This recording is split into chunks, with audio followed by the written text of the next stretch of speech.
Good afternoon. Are we going live? I think we are. Yes, we are live. Okay, just checking for all the icons to show up. If you're watching Facebook Live, that makes sense. If you're watching on YouTube, ignore that. Thanks for joining me on my regular daily Facebook Live talk. My name is Barry Selby. This is number 112, and I'll get to that one in a second. As I said, my name is Barry Selby. I am a passionate champion of the divine feminine, as well as being a best-selling author, speaker, and relationship attraction expert for strong, successful business women looking for balance in love, life, and business.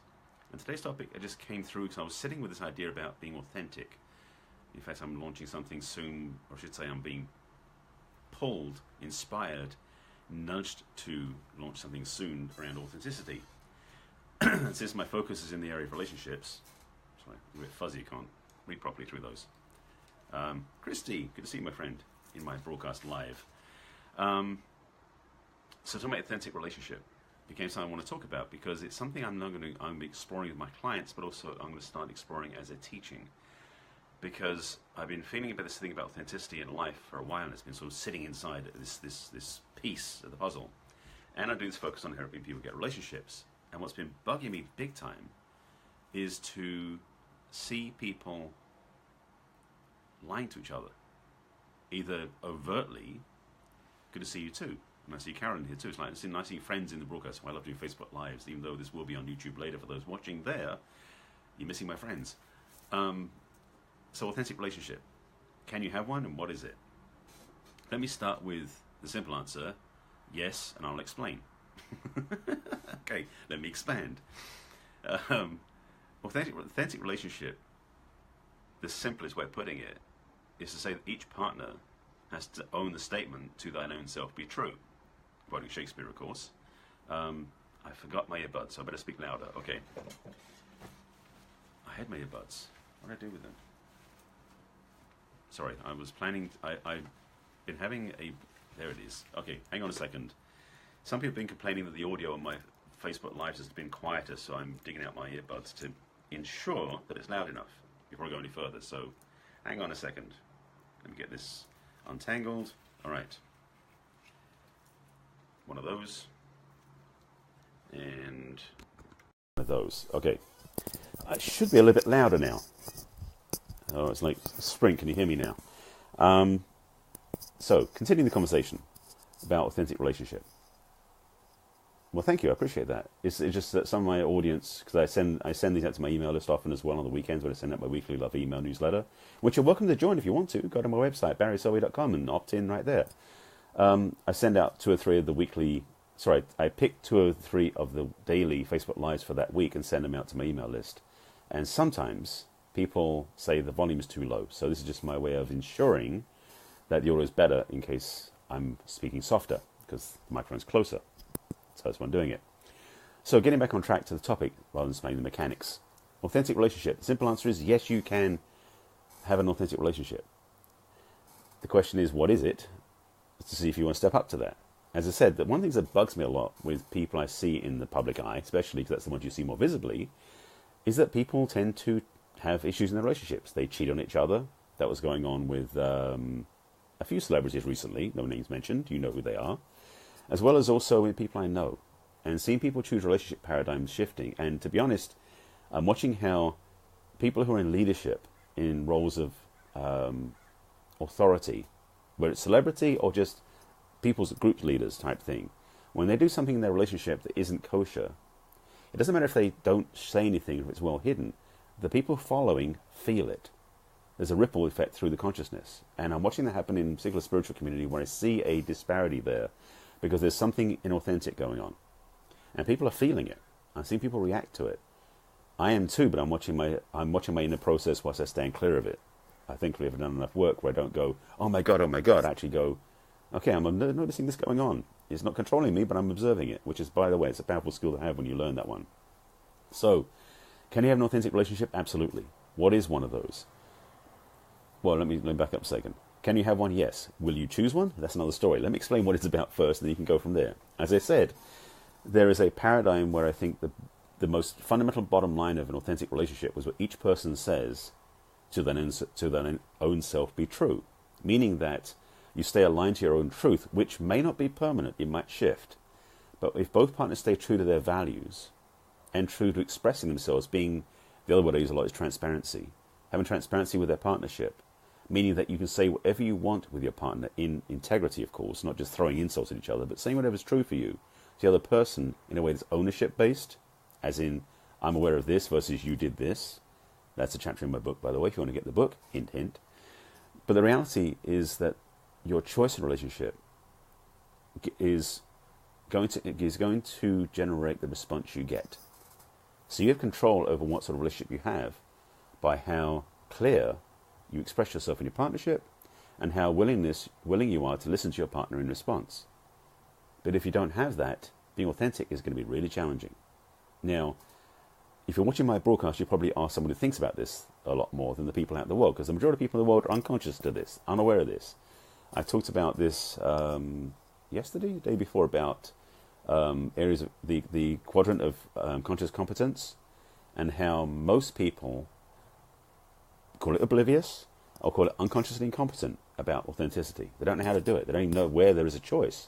Most people haven't a clue about how to be authentic in communication, connection with anybody, not just their romantic relationships, but every relationship. So in some ways, what I'm talking about here transcends just the romantic conversation. It actually speaks to everybody's relationship, because can you be transparent everywhere you go? Can you be authentic in all your communications, even with the IRS, for example? But can you do that also when you're in traffic? I mean, that's raising the bar and adding a lot more pressure to the opportunity. But I want to speak to his romantic relationship. That's kind of my niche and my area of expertise. In a romantic relationship, it's very tempting sometimes to only speak loving things to your partner and not say the truth to them, because you don't want to hurt their feelings, or you don't want to be in a place where you feel like you're less than by saying something you don't really feel comfortable about. These become... who's talking about this? We'll come back to who it was. I remember talking about... it was Barbara DeAngelo spoke about this. Your boyfriend and you call each other on each other's stuff all the time. Usually it goes well. Sometimes it creates a bigger fight that takes us to the next level of commitment. That's powerful, or that's pretty amazing. But the thing is, that's also something I think everyone should do. Now, one little key I can suggest to you, by the way, because you say sometimes it creates a big fight. As long as you come from a place of ownership of what's going on, you'll lessen the number of fights you have. If you get to a place that becomes the he said, she said thing, it's a problem. If you move it to the level of I feel this versus I see that, or I don't agree with that, or I have an argument with that, you start speaking from your ownership of your feelings, your partner can hold space for that.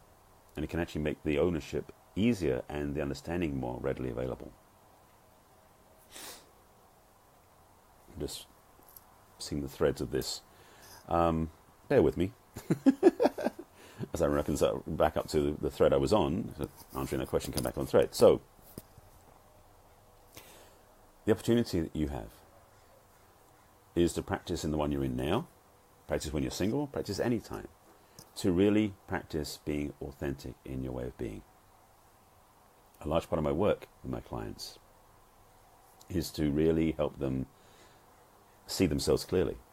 Looking in the mirror that is actually a clear reflection versus some tinted or transparent view, so they can see themselves really, or truly. When you see yourself clearly, it's easy to be honest with yourself, honest but easy with your partner. So those are two things I recommend highly. So being authentic is being transparent, but also being able to see yourself clearly, so that when you come up short with something or you don't feel clear about something, you can actually express it to your partner from a clean ownership place. The biggest part, again, about being true to thine own self, or to thine own self be true, is requiring you to speak from that place of ownership, so your partner doesn't have to carry the burden. Oh, that was the place I was on. Barbara DeAngelo was speaking at Agape 5-6 months ago, I think it was now. And she talks about how when you go through breakups, but I'm going to use the same I'm going to use her analogy for this context, about how if you don't speak your truth to your partner, you start to build these icebergs in the ocean, as it were. Your honesty and your openness in relationship is the ocean.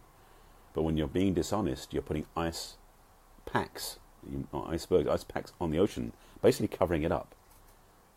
So the more false you're being by not telling the truth, by hiding yourself, by not being authentic, the more of that ice pack, the ice sheet you're building across the whole ocean. So basically you become separate from your partner.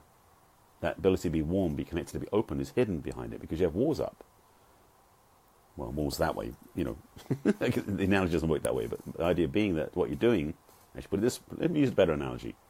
When you're not speaking the truth to your partner and you're holding back from each other, you're starting to put bricks in a wall in front of your partner, blocking them off from you. How does that feel? I think that lands better. If you do that, you're going to create more separation, obviously. When you do that, it's hard to have a healthy relationship. So what I'm starting to get clear about, and talks at the beginning of this, I'm feeling this pull to go deeper in the conversation about being authentic. I'm not sure if it's going to be more talks or not, or it'll be a program, or it'll be an article. But there's something about being authentic that's clear in my mind that is required more now than ever in relationship. Part of that is the challenge of technology, because it's so easy to get distracted by things, and we get pulled into other conversations, and we go into texting things that aren't accurate, or we do other things, and so we're missing the piece where it kind of comes intimate and connected by talking to each other. So by having an authentic relationship, is about putting the phone down or using the phone versus the text. It's about connecting, communicating, and sharing yourself authentically, fully, and truly with your partner, and having them do the same with you. It's a high standard to play to. For a lot of people, it's not even possible. As I said, with the idea of the unconscious incompetence, most people are totally unconsciously incompetent about authentic connection. But those of you who choose it, there are more and more people waking up to this. And as you do so, the opportunity to have a healthy relationship, to actually create an authentic relationship, is more promising, more likely, and worth having. I feel like I'm doing an ad campaign for authentic relationships. But that's what I'm going to talk about. And I'm just planting a seed now. Actually got to get off of here because I have a commitment tonight. But I wanted to just put that seed out there, that idea out there, to just something for you to think about. So I'd love to have your questions or thoughts in the comments, because I want to talk about more about this in further broadcasts. This is my daily, by the way. This is number 112. I didn't say this. This is Messages from the Masculine, number 112. So, yes, 112 daily broadcasts. Well, actually, no, 87 so far. I did first 20 over about 20 weeks, but the last 80 or so daily. So this is a daily broadcast now.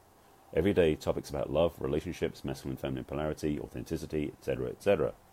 And if you're just joining me, you have to go back and watch from the beginning. I'm signing off. But if you haven't watched my previous ones, you can find them on my business page on Facebook, which is Barry Selby. You can find them on my YouTube channel under Messages from the Masculine. You can also watch them on my website under barryselby.com. Go to the video blog and you watch them all there. So, Oro, you said, sometimes it takes longer to get past the feelings part. Usually we do. Usually depends on the issue. Well, it's clear if you start speaking from the feeling, you can move faster than talking above it, because most people tend to hide their feelings and talk from a place of judgment, blame, and upset. But if you speak from the place of, like, I'm upset because I'm feeling this way, you just bypass all of that crap to get to a place where you can speak truth to each other. And when you can do that, then you can have healthy connection, healthy communication, and resolve things faster. So again, this is the beginning of a longer conversation, so I'm going to sign off in a moment. Just invite your questions, comments below. If you feel anybody should watch this, please share it with them out in the world. Share it in other groups. I'll be sharing this on my other pages, as well as on YouTube. And back in tomorrow. This is feeling like it's going to be a bigger topic to talk about this week. Well, the rest of the week. So if I can help you in the area of love and relationships, please reach out. But again, take care of yourselves first. Put yourself in the center of your life. And love who you are, because that creates change, that creates authentic connection, that gives you the possibility for the most amazing relationships. Okay? All right, I'm signing off because I got to get going. But I want to just drop this on you to think about. And if you're just watching from the end, please go back and watch from the beginning. There's possibly some good content in here. I'll see you again tomorrow for more rich conversation about love and relationships for number 113. All right, take care of yourselves. I'll see you again tomorrow.